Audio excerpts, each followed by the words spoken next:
स्वागत है आपका ट्रूथ बिहाइंड पीस में। आज हम शक्ति का सही अर्थ जानने का प्रयास करेंगे और शक्तिशाली कौन है एक कहानी के माध्यम से समझाने का प्रयास करूंगी।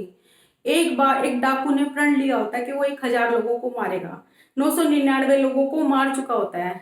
गांव वालों के मन में बहुत दहशत होती है उसकी, और वो गांव से दूर एक गुफा में रहता है जिसका रास्ता गांव वालों ने बंद कर दिया होता है। एक बार भगवान बुद्ध उस गांव में आते हैं तो गांव वाले भगवान बुद्ध को अपनी समस्या बताते हैं।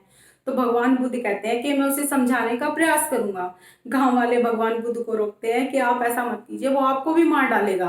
तो भगवान बुद्ध कहते हैं नहीं, मैं उसे समझाने का प्रयास करूंगा। अगले दिन भगवान बुद्ध उसी रास्ते से जाते हैं, उसकी गुफा के सामने से निकलते हैं तो वो आवाज लगाते हैं कि रुक जा। तो भगवान बुद्ध कहते हैं कि तू रुक जा। तो डाकू पूछता है कि आपको मेरे से डर नहीं लगता? तो भगवान बुद्ध कहते हैं कि मैं क्यों डरूं, मैं तो तेरे को अच्छी तरह जानता हूं। तो कहते हैं तुम क्या जानते हो मेरे बारे में? तो भगवान बुद्ध कहते हैं तू तो एक डरपोक और कमजोर इंसान है। कहते मैं डरपोक और कमजोर इंसान? लोग तो मेरे से डरते हैं और मैंने इतने लोगों को मार दिया, तो फिर कहेगा तू शक्तिशाली हुआ? तो भगवान बुद्ध समझाते हैं कि तुझे अपनी शक्ति का प्रदर्शन क्यों करना पड़ता है? ताकि तेरे से लोग डर कर रहे हैं, क्योंकि तू खुद डरा हुआ है, इसीलिए तो तू उनको डरा कर रखता है। तो भगवान बुद्ध कहते हैं जो शक्तिशाली व्यक्ति होता है उसे किसी को डराने की जरूरत नहीं पड़ती, और ना ही वो डराने का प्रयास करता है। अगर वो अपनी शक्ति का प्रयोग करता है वो दूसरों की रक्षा के लिए करता है या फिर उनके उत्थान के लिए करता है अपनी शक्ति का प्रयोग।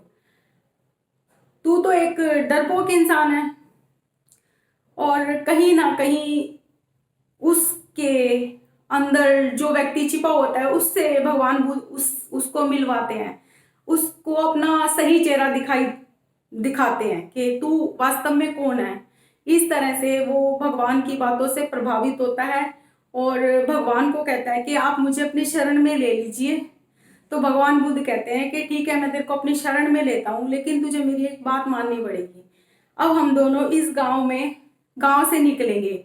अगर तेरे ऊपर कोई प्रहार करे लेकिन बदले में तुझे उसका कोई जवाब नहीं देना, तो वो स्वीकार कर लेता है। और जैसे ही दोनों गांव से निकलते तो गांव वाले उसके ऊपर आक्रमण करते, पत्थरों से वार करते हैं, लेकिन वो बदले में विरोध भी नहीं करता, वो चुपचाप उन पत्थरों की मार को सहन करता है। तब उसे महसूस होता है कि इन लोगों के को कितना दुख हुआ होगा जब मैंने इनको मारा, इनके प्रियजनों को मारा। तब उस दुख को वो अनुभव कर पाता है और वो पश्चाताप करता है। यहाँ से उसके विचारों में परिवर्तन आना शुरू हो जाता है और वो डाकू अंगुली माल से भक्त अंगुली माल के रूप में प्रसिद्ध होता है। तो आपको समझ आ ही गया होगा कि शक्ति का सही अर्थ है कि दूसरों की रक्षा के लिए अपनी शक्ति का प्रयोग करें, उनके विकास के लिए या हित के लिए अपनी शक्ति का प्रयोग करें, ना कि उन्हें डराने के लिए या धमकाने के लिए या उन्हें नुकसान पहुंचाने के लिए। तो आज के वीडियो में इतना ही, मिलते हैं नेक्स्ट वीडियो में। Thank you very much.